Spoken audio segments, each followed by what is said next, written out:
Hundreds of New Yorkers helped Rudy Giuliani celebrate his 63rd birthday, one day late today. Today, they attended fundraisers in 4 of the city's boroughs where Giuliani raked in campaign cash. But as CBS 2 political reporter Marcia Kramer discovered, not everyone was cheering. I just want a new investigation. There was no reason why he should dump 45% of the victims in a dump. The questions began early at the start of Rudy Giuliani's 4-borough fundraising romp. Sabrina Rivera, who says she lost a family member on 9/11, grabbed Rudy's hand and wouldn't let go as she and others confronted America's mayor in the Bronx. He's not a hero of 9/11. But Rudy Giuliani, whose leadership on 9/11 is one of the pillars of his presidential campaign, wouldn't allow himself to be sucked in. No one that I knew of had any idea that they would implode. Later in Queens, he said he wasn't upset by the anger that some still feel towards him. This is a very, very traumatic, horrible experience. I lived through it. I watched people die. I lost good friends. So any anger or any anger people displace about this, I've never had any resentment about it. Rudy also says he realized at the time that not all the decisions he made that day would be right.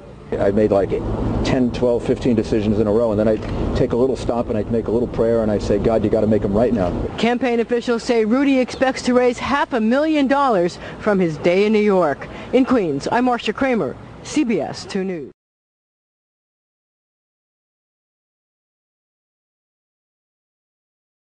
Hi, I'm a 9/11 victims family member. I met you in October 2001. Sabrina? Sabrina? You came for Lieutenant Robert F. Wallace. Of course. I have a question for you. You reported to Peter Jennings that on 9/11 that the World Trade, the towers were going to collapse, and excuse me, no steel structure in history has ever collapsed due to a fire. How come the people in the buildings weren't notified, and who else knew about this, and how do you sleep at night? Ma'am, I didn't know that the towers were going to collapse. He reported And to Peter also, Jennings. no. You said on Peter Jennings on ABC And video, also- you indeed said that the towers, you were notified the towers were going to collapse while you were in some, not sure exactly where you were prior to, but you said it on ABC video with Peter Jennings in an interview that you were aware that towers were going to collapse in advance. We'd like to know who told you the towers were going to collapse in advance, sir, and also we'd like to know who else you told. Well, the fact is that I didn't realize the towers would collapse. I never realized that. If I can complete the sentence, if you give me the courtesy to complete the sentence, our understanding was that over a long period of time, the way other buildings collapse, the towers could collapse, meaning over a 7, 8, 9, 10-hour period. No one that I knew of had any idea that they would implode. That was a complete surprise. Thank you. Thank you all. Do you have any comments about World Trade Center number 7 before 26 minutes to collapse before it actually went down? Would you like to make the World Trade Center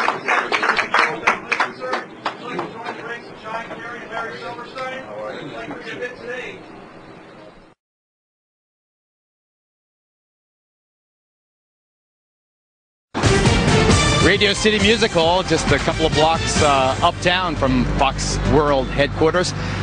And if you hear the shouting, it's a group of demonstrators who've come. 9/11 was an inside job. Oh, get a life. Get a life. 9/11 was an inside job. But it was 82 degrees, 87 degrees, a high of 87 degrees in New York today. This is Dr. Ashton, Jennifer Ashton. There was also a canine dog who died in a hot car.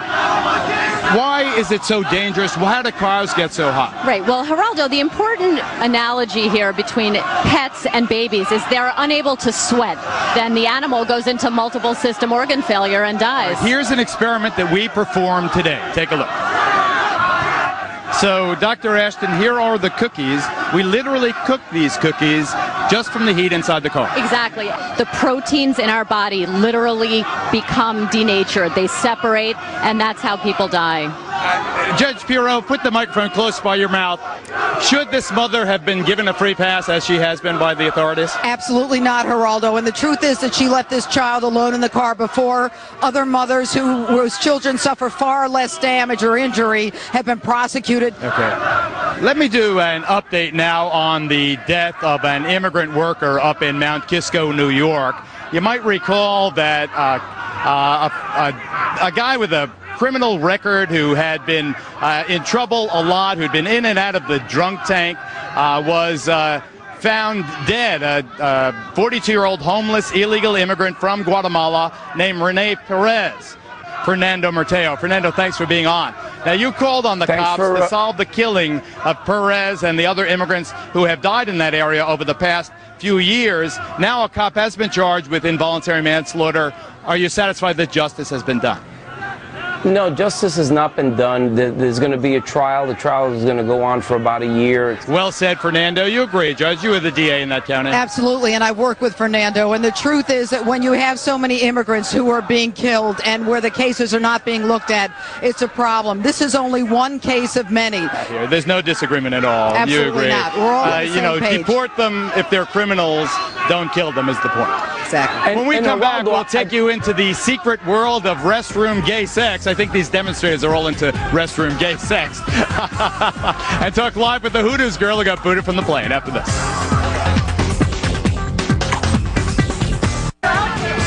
Welcome back, everybody. We've been surrounded by an activist, radical, I don't know, communist group. I don't know who the hell they are. But let me go on to our planned program. First, he said he was going to step down after allegedly approaching an undercover cop for sex in an airport bathroom. Lori Dew checked into the men's room to find out. So, Lori, the odds are of this happening by chance pretty low. Extremely low. I think the sad part about all this is that Larry Craig had to go to a public place. If it's true, if he is gay, he had to go to a public place. And that's the shame of homosexuality in this country right today. At least the shame that the Republican Party puts on it. Joining us now, Deputy Chief of the Bergen County, New Jersey Sheriff's Office, Brian Reich, who up until 8 months ago engaged in sex stings with the Bergen County Sex Crimes Unit. So how obvious are these guys? I mean, what the senator did, is this in keeping with the way the MO, they pick up guys in public restrooms? They're extremely they're extremely nefarious about what they do, and they're just revolving doors, these places, absolute revolving doors. I want to bring in our resident psychologist, Dr. Visoria Zadra. Come on here. Why do men risk so much to do something like this? Well, sexual urges are extremely powerful primal urges. And what happens, this kind of anonymous sex causes extreme adrenaline rush, which is a very high experience. And so this is more powerful than anything else, more important than anything else at that particular moment. Okay. As this group of misfits behind me continue their chanting, oh, I wish I could go talk to them. Geraldo. Yes, former Detective Bo Dietl. Listen to me. And the rest of our panelists whether he had around. anything to do with tapping his foot or he's part of his sex scanditations, he still put his hand, he admitted to put his hand on that wall partition where all the sprayization comes from the toilet bowl. That's pretty disgusting in its own right, no? Let's go to Mark Garagos. I think it's quieter in Los Angeles. Mike, do you think this is entrapment? Mark? I don't know if it's entrapment. I just wonder, why is it that the police are spending their time in this bathroom? The ludicrous part of it, though, Mark, that people feel compelled to have sex in places like public restrooms on the freeway?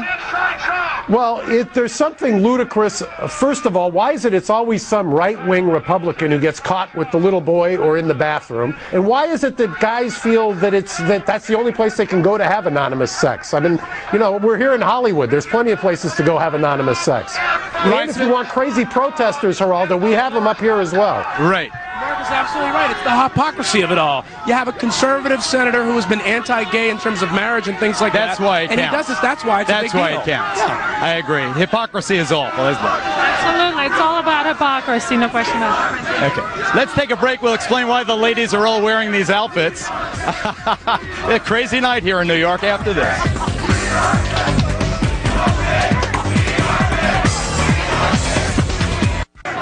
Welcome back live. All hell is breaking loose on 6th Avenue. You know, you need a permit to protest or demonstrate here in New York.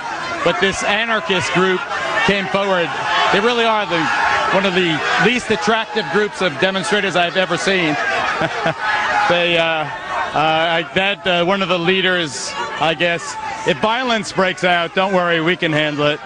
Our Fox News team can take this bunch of I don't want to use any foul language, but the funny thing, let me go back to our scripted program. The funny thing about Southwest Airlines telling college student and part-time Hooters waitress Kyla Ebert that she couldn't fly because her outfit was too risque is that Southwest became famous promoting the idea of sexy, risque flying. It's a lot more modest than the one that Southwest used in its ad. And in support of Kyla, our team has dressed similarly.